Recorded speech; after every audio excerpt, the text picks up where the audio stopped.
kalau tobat jangan nanggung. Gitu.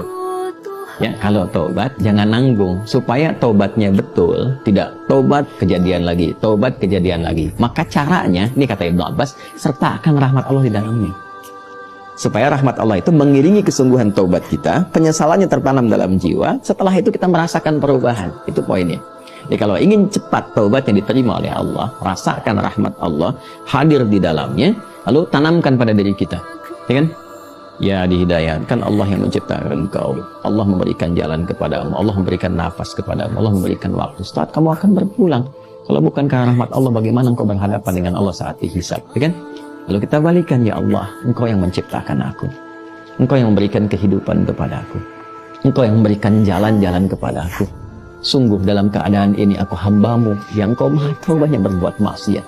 Tapi aku pun menyadari betapa besar rahmatmu yang melampaui murkamu.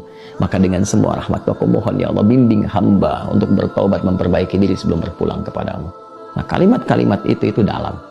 Itu poin yang pertama. Ya? Jadi singkatnya itu, jika ingin bertaubat, jangan nanggung, sertakan rahmat Allah di dalamnya, sehingga membuat kita lebih serius dan lebih kemudian merasa ya dalam jiwa kita untuk kembali kepada Allah. Yang kedua, ada poin anugerah.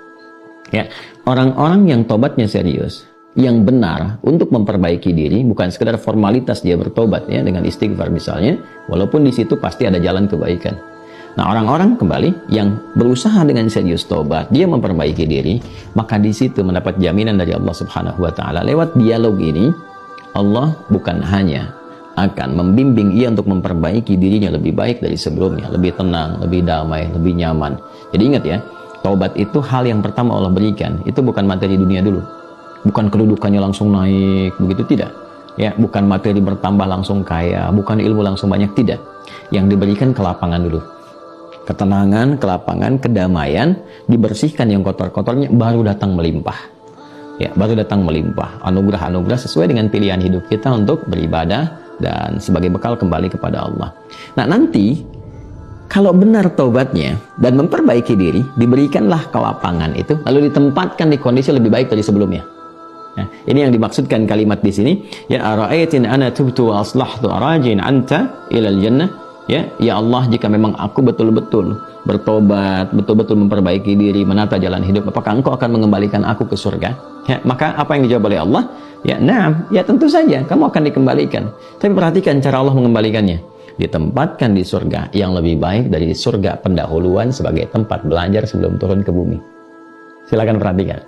Bukankah di surga saat Adam belum turun ke bumi, hanya untuk berlatih materi sebelum turun, ya apa yang harus kerjakan, harus tinggalkan, bukankah di dalamnya ada ujian? Ya kan? Silahkan makan minum tapi jangan dekati yang ini, jauhi ini, lakukan ini, ya kan? Perintah dan larangan. Tapi surga yang akan ditempati saat kita kembali kepada Allah, bagaimana wujudnya, bagaimana sifatnya? Allahu Akbar, jannatun na'im, semuanya kenikmatan, nggak ada larangan lagi, nggak ada perintah lagi, semua tinggal nikmat saja. Berbeda dengan sifat yang pertama.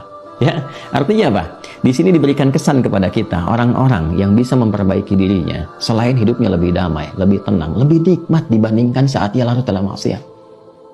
Anda punya harta, ya dihasilkan dari harta yang haram, yang riba, yang korupsi, yang menipu dan sebagainya. Lalu sadar, ya dari judi dan macam-macam, sadar tuh. Lalu ditaubati tuh. Begitu tobatnya benar dan memperbaiki diri, awal-awal itu nggak mudah karena harus melepaskan kebiasaan, melepaskan gaya. Gaya kan bandingannya dengan tekanan kan? F berbanding lurus dengan P kan? Ya, gaya berbanding lurus dengan tekanan kan? Artinya semakin gaya, banyak gaya semakin tertekan kan? Ya. Nah, ketika itu dilepaskan, tekanan kan tinggi juga. Ya, tapi apa yang terjadi? Balasannya ketenangan setelah itu. Kedamaian. Setelah tenang, damai dibalik sama Allah tuh. Dibalik, diperbaiki hidupnya, lebih enak lagi, lebih menikmati kehidupan, lebih berkah, lebih tenang, gak dikejar apa-apa. Yang paling menarik, pulangnya pun disambut. Allah perintahkan pada malaikat, sambut dia dari mulai sakaratul mautnya, langsung disambut dengan kalimat-kalimat ketenangan. Ya ayyatuhan nafsul mutmainnah, hei jiwa yang tenang, irji'i ila rabbika radiyatan mardiyah, cepat balik kepada Rabbmu, ya kan? Kembali kepada Tuhanmu dengan keadaan yang nyaman. Aku ridha dengan amalmu, engkau pun ridha dengan pemberianku. Kemudian apa? Fadkhuli fi ibadi wadkhuli jannati, masuk dalam golongan hamba aku siapkan surga untukmu. Nah, surga yang diinformasikan dalam sakaratul mautnya, aku siapkan surga untukmu, itu lebih indah, lebih baik dari semua kemewahan yang pernah ia rasakan di dunia, dan itu nggak ada bandingannya, walaupun setetes. Walau setetes. Itu poinnya. Jadi bertobat itu mesti punya motivasi. Ya, jadi kalau nggak ada motivasi, sulit kita melakukan itu. Motivasi terbaiknya adalah, nih, mau sampai kapan larut dalam maksiat? Bagaimana kalau sedang bermaksiat itu wafat? Ketika sudah menyadari itu, cepat perbaiki, cepat bertobat. Begitu tobat itu dilakukan dengan benar, janji Allah turun. Ya, selain dibimbing, diberikan ketenangan, kedamaian, dibalikin lagi, lebih nikmat dari sebelumnya. Lalu dibimbing mendapatkan sesuai dengan bekalnya. Kalau ilmu dikuatkan dia, supaya cari surga dengan ilmunya. Kalau kedudukan diatur, supaya tidak mendapatkan kedudukan dengan nyogok, dengan korupsi, kan? Dan macam-macam. Naik itu, sesuai dengan maslahat dia. Dan kalaupun dapat harta dengan cara yang benar, nggak usah nipu, ya, nggak usah korupsi, nggak usah macam-macam gitu, dapat dia ditempatkan sampai dia jaga sampai wafat aja. Begitu meninggal, dapat yang terbaik, lebih indah dari suasana yang dia dapatkan sebelumnya. Itu spiritnya. Ya, itu yang tadi saya katakan, menjadikan Allah sangat mencintai orang yang selalu berusaha menata dirinya lebih baik. Bertobat terus, tobat lisan, tobat pandangan, tobat pendengaran, sampai tobat kaki. Sampai dia merasakan perubahan dari semua organ tubuhnya. Tobat mata, dia berlatih. Jangan dikira kalau tobat itu, fungsi mata itu akan selesai dengan memandang saja. Tidak. Tantangannya ada. Nah, nanti keberhasilan tobatnya itu diukur dengan ketika memandang yang tidak diinginkan oleh imannya, dia bisa elakkan pandangan. Itulah ghadul basar. Ya, telinga juga begitu. Kalau sudah nanti cukup bagus, terlatih dengan tobatnya, dia akan hanya gunakan refleks pendengaran untuk yang baik saja. Sampai ke ujung kaki. Demikian.